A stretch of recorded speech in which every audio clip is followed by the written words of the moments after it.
There have been some incredibly cruel monarchs, kings, queens, and even emperors throughout history, and it's no secret that they've shed the blood of both their external foes and their closest allies. Today we will surf between different countries to meet the worst kings and emperors.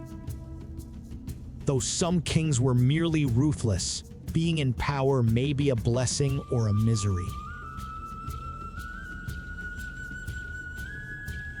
Henry VIII, the King of England. We'll begin with a name that's familiar to most of you. Henry VIII may not have been as awful as previous monarchs, but he still warrants some attention. There were at least 92 people burned at the stake or otherwise put to death during the king's reign, and many of them were accused of heresy.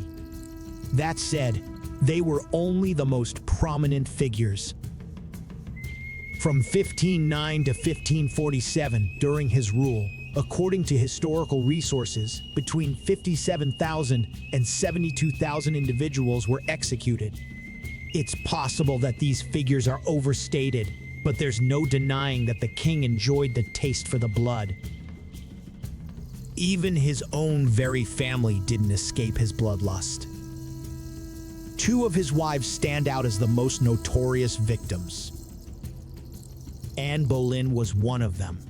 Historians disagree on whether she actually had her head cut off for adultery or for her role in a plan to assassinate Henry. Some allege that she was suspected of practicing witchcraft. Regardless of the reason, he didn't give his own wife a better treatment than his rivals. Anne was his second wife, and he wouldn't kill again until his fifth. Catherine Howard was her name, and treason and adultery were the accusations leveled against her.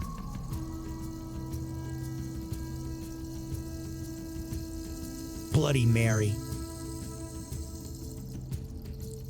Mary was the daughter of Henry VIII.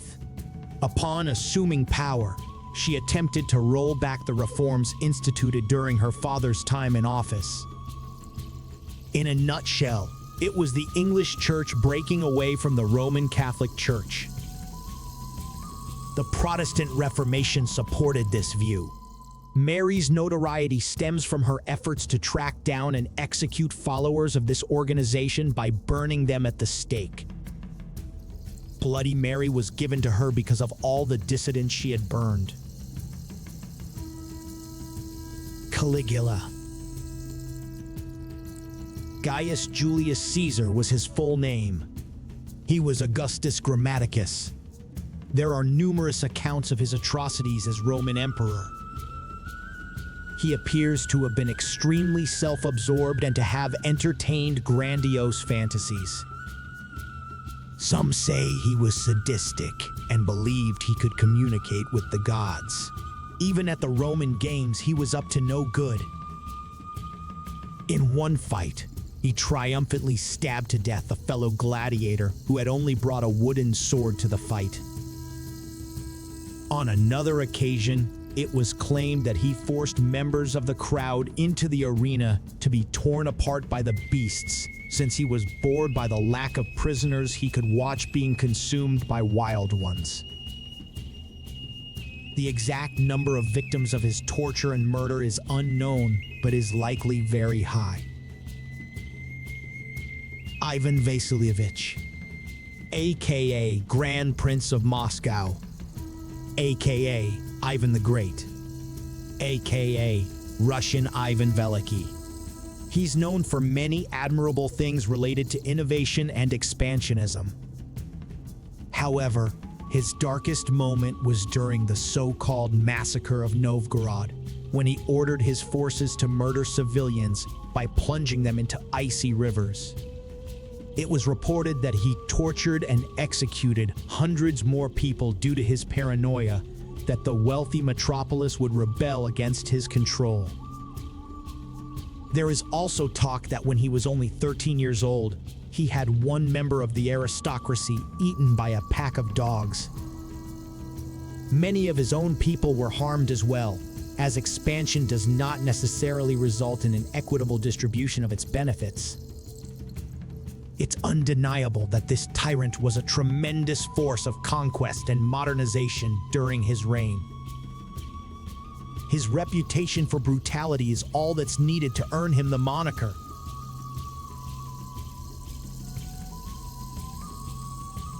Belgium's King Leopold II. The Butcher of the Congo was one of his nicknames. It is estimated that millions of African Congolese perished in the early 20th century under King Leopold II. Mass killings may have occurred as he attempted to westernize Africa, a goal shared by many Europeans at the time. He has a reputation for extreme cruelty towards the Congolese people, in case he didn't get enough rubber. This sometimes involves severe corporal punishment, such as flogging or amputation.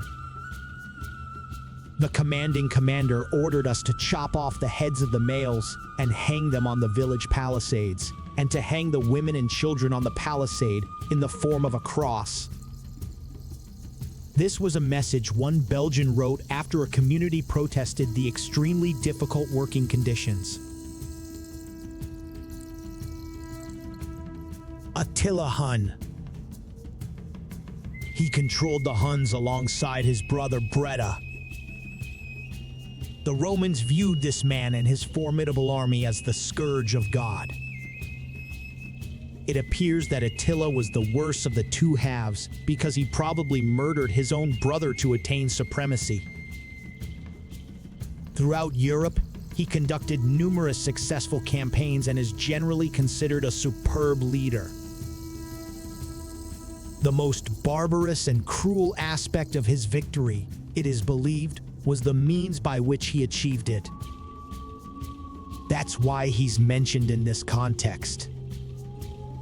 It is speculated that the barbarian and his army slaughtered hundreds of thousands of innocents.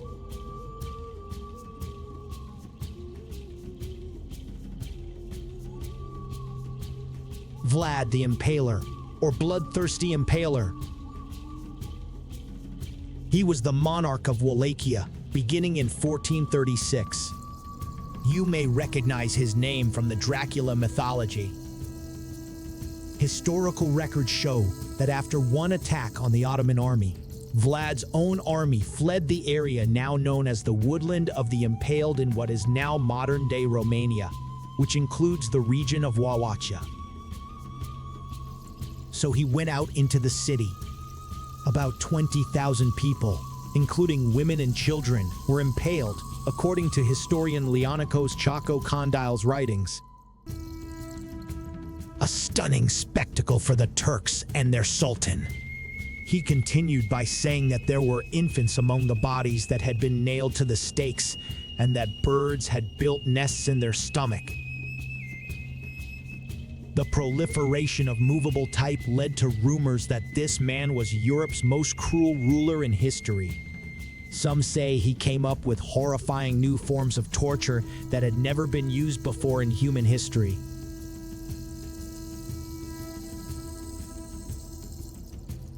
Last but not least, Genghis Khan. Khan established the Mongol Empire and became its first great Khan. Born in 1162, he passed away in 1227. He rose to become the most dreaded human being on the planet throughout his lifetime.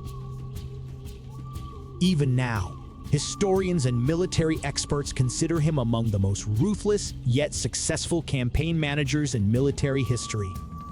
Both his cultural ambitions and his commercial ones earned him praise. In an era when military technology couldn't eliminate large numbers at once, he's also associated with the deaths of 10-15 million people. It is said that history is written by the victors. However, all these heinous crimes can't be skipped or forgotten. There were some truly wicked people on today's show. Let us know, who else would you like to hear about in our next video?